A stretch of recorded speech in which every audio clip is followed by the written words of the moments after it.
Let's talk to us. Thank you. I believe most pastors, if not all, have had similar experiences in terms of what was already said. I just wanted to add to the list of things that were said just now, the fact that we cannot take things for granted. There's a scripture in James that encourages us to say, "If the Lord wills," because definitely COVID has taught us that while you're making plans, other things can happen, and they certainly did. Thankfully, we were not opposed as a church to utilize the technology that was available. So we were already live streaming, and we had already started using the e-transfer service. What turned out to be a great blessing was to have a family. many times, Pastor and his family get the rap, But when the restrictions were put into place and we could not assemble, you were very grateful to have somebody in your house that had some knowledge or some skill to play an equipment or something or operate something. And thankfully, many of us, like John the Baptist, we came up through the wilderness. So we were used to preaching to smaller crowds. And, I'm telling you, all the dishes in my house, they're saved right now.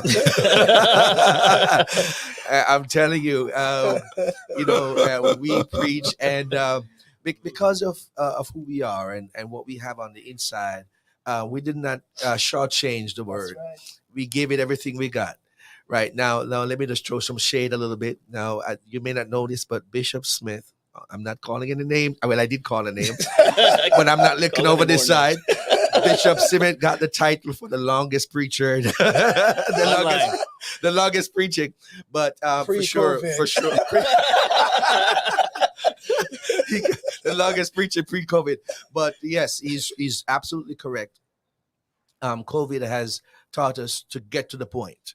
And I'm telling you, a lot of us had cross eyes trying to look at notes and preach, look at the camera at the same time. But it took some time, but we developed. In cases where you have to write stuff out, it allowed you to choose the right words to finish your thought. A lot more preparation went into speaking to a camera lens than, you don't have nobody to touch your neighbor or no organ in the background, no musical accompaniment. You just have to get the words. So it really brought out the best in you. And for those who were not up to par, it definitely raised the bar for us. I must also agree with what Bishop Morris initially said. There are some people who are now identifying as invisible.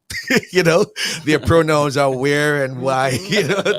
They have disappeared. Right. It's not for lack of trying to reach out to them, call, leaving messages, but there's been no response. And there are some others who still participate online. We call it cyber saints, pajama saints, whatever you want to call them.